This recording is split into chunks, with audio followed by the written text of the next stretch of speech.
বোমার শব্দের মাঝে সংলাপের চেষ্টা, ইরান ইসরায়েলের উত্তেজনায় নতুন মোড়। গোলাগুলির মাঝেও টেবিলে কূটনীতি, কতটা সফল হবে এই আলোচনা? ইরান ইসরায়েলের যুদ্ধ থামাতে কতটা ভূমিকা রাখতে পারবে বিশ্বশক্তিগুলো?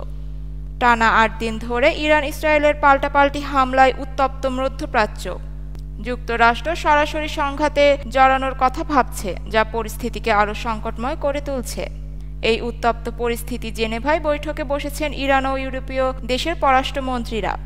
উভয় পক্ষই আলোচনা চালিয়ে যাওয়ার পক্ষে মত দিয়েছেন। কূটনৈতিক আলোচনার মধ্যে ইসরায়েল হামলা চালায় তেহরানের এক হাসপাতাল সহ বিভিন্ন এলাকায়। জবাবে ইরান ক্ষেপণাস্ত্র ছোড়ে হাইফা এবং বীরশেবায়।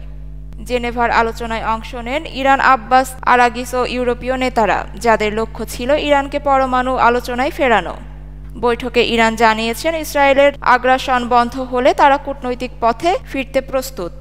ইউরোপও আলোচনা চালিয়ে যেতে সম্মত। 2015 সালের পরমাণু শক্তি থেকে 2018 সালে যুক্তরাষ্ট্র সরে গেলে টানাপোড়েন শুরু হয়। এবার ফের আলোচনায় ফিরিয়ে আনার চেষ্টা চলছে। প্রেসিডেন্ট ট্রাম্প কূটনৈতিক সমাধানের আগ্রহী হলেও ইরানের হামলার বিষয়ে সিদ্ধান্তে আসতে পারে 2 সপ্তাহের মধ্যেই। একদিকে চলমান যুদ্ধ, অন্যদিকে আলোচনা। ইরান ইসরায়েলের সংকট এখন বিশ্ব রাজনীতির নজরকাড়া মোড়ে দাঁড়িয়ে। যুদ্ধ নাকি কূটনীতি? কোন পথ আসল সমাধান? নিচে মতামত লিখুন, আমরা জানতে চাই আপনার অবস্থান। ধন্যবাদ।